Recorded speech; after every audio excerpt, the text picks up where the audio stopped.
방금 오늘 우리가 함께 읽은 여호수아 4장은 요단강을 건넌 후에 하나님께서 여호수아에게 하신 말씀으로 시작됩니다. 오늘 본문의 말씀을 통해서 우리는 소위 공동체를 이끌어가는 리더나 혹은 하나님의 사람인 바로 우리들이 가져야 할 몇 가지 덕목이 필요함을 알게 됩니다. 첫째는 하나님께서 인도하시는 만큼만 우리가 앞으로 나아가야 한다는 것입니다. 오늘 본문에 언급되고 있는 표현 가운데에 이스라엘 모든 지파 가운데 한 사람씩 12명을 택하라고 말씀하신 하나님은 이것은 요단강을 건너기 직전에 하신 말씀이었는데 요단강을 건넌 후에도 동일하게 여호수아라는 지도자를 통해 이스라엘 공동체에게 그 말씀을 계속해서 하고 계신 것을 보게 됩니다.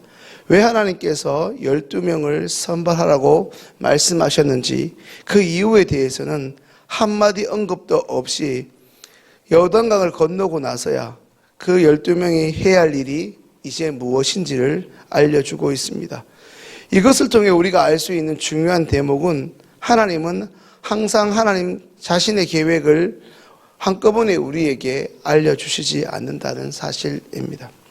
아무리 하나님이 사랑하시고 뜻이 있어 세우신 지도자 여호수아라 할지라도 하나님은 그저 큰 그림만 보여주실 뿐 그것을 이루어가는 과정에 있어서는 그때그때 그저 한 걸음씩 인도해 주실 따름입니다.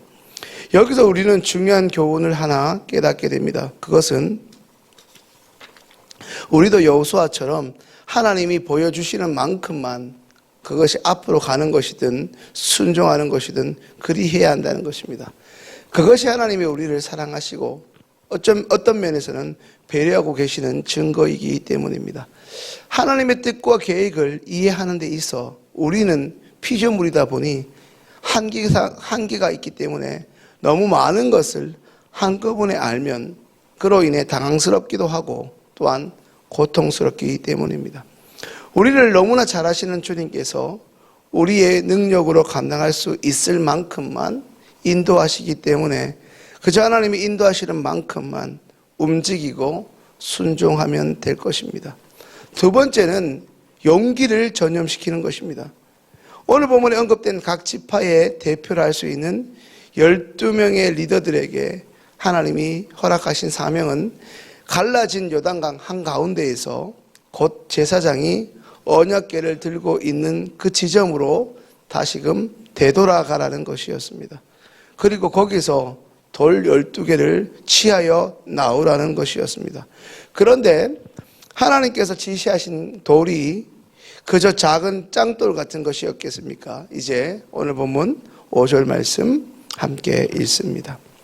그들에게 이르되 요단 가운데로 들어가 너희 하나님 여호와의 궤 앞으로 가서 이스라엘 자손들의 지파 수대로 각기 돌 1개씩 가져다가 어깨에 매라.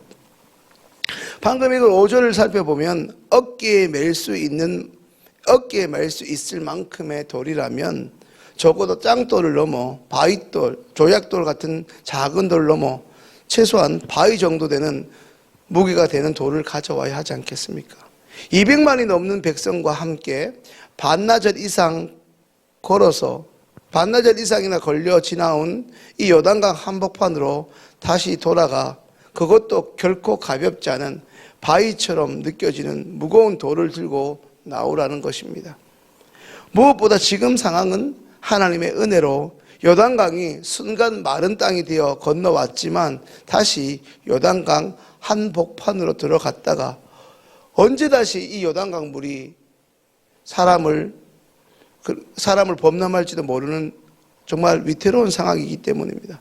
그런데 그들은 지체 없이 이 어려운 하나님의 말씀에 순종하였다는 것을 우리는 알게 됩니다.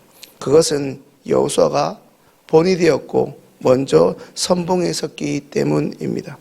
이제 9절 말씀 함께 읽습니다. 여호수아가 또 요단 가운데 곧 언약궤를 맨 제사장들의 발이 선 곳에 돌 12를 세웠더니 오늘까지 거기에 있더라. 방금 9절을 보면 여호수아가 돌 12를 세웠다고 기록하고 있는데 여호수아가 큰 소리로 명령만 내리고 발작만 끼고 있지 않았음을 보여줍니다. 지도자 여호수아의 소위 말해서 솔선수범과 용기를 보고 지파별로 뽑힌 리더들도 거기에 동참할 수 있었던 것입니다. 여호수아는 말이 아니라 본이 되었고 덕이 되었고 먼저 선봉에서 목숨을 걸었습니다. 바로 이것입니다. 여기서 우리는 너무나 귀한 리더십을 배우게 됩니다. 그것은 리더는 모든 사람이 행동해야 할 때 순종을 머물거리고 있을 바로 그때에 모든 공동체 구성원들에게 용기를 낼 수 있도록 그 용기를 일종의 전염시킬 수 있는 선봉에 서야 한다는 것입니다. 다시 한번 요단강 물이 자신들을 범람할 수 있는 사람들의 목숨을 앗아갈 수 있는 그런 위태로운 상황에서 하나님의 사람 여호수아가 주님의 말씀대로 그 돌을 치하는데 그리로 들어가는데 용기를 보여주자 먼저 12명의 지도자들은 거기에 동참할 수 있었습니다. 이제 오늘 본문을 통해 마지막으로 살펴볼 수 있는 리더십의 덕목은 무엇입니까? 그 질문을 하기에 앞서 그 질문에 답을 하기에 앞서 우리는 한번 생각해 보아야 합니다. 왜 하나님이 12개의 돌을 요단강 한복판으로부터 가져오도록 말씀하셨는가입니다. 그것은 요단강을 건넌 이 기적의 사건을 대대로 기념하라는 것입니다. 이것은 여호수아의 능력이나 이스라엘 백성이 스스로의 힘이 아닌 하나님의 능력으로 그 요단강을 건넜던 사건임을 당시 사람들뿐 아니라 아직 태어나지도 않았을 그들의 후손들에게 대대로 기억하고 기념하도록 하기 위한 것이었습니다. 평상시보다 물이 범람하는 이 요단강 한가운데에 위치했던 그 큰 돌들은 평지의 돌과는 분명히 달랐을 것입니다. 평지의 돌보다 빠른 물살에 다듬어진 윤기 있고 매끈한 돌을 가지고 나오게 해서 그것들을 일정한 위치에 세워둠으로 그동안 하나님께서 이스라엘 백성들에게 이스라엘 민족들에게 베푸신 그 기적을 통해 이 선조들이 저 위험한 요단강을 단번에 건너왔음을 아직 태어나진 않았지만 후손들이 영원히 기억할 수 있도록 일종의 기억장치를 만들어 두라는 말씀입니다. 사랑하는 시온교회 성도님들의 가정이나 마음속에는 이런 하나님으로부터의 은혜의 기념비적인 소위 기억장치가 있으십니까? 있다면 그것은 무엇입니까? 매일 아침 기도의 자리를 사수하고 계신 우리 성도님들은 직분과 관계없이 지금 우리가 처한 사회적 지위와 관계없이 리더들입니다. 무엇보다 매일 새벽 이 기도에 중차대한 사명을 맡으신 성도님들, 하나님이 인도하시는 만큼만 걸어가시기 바랍니다.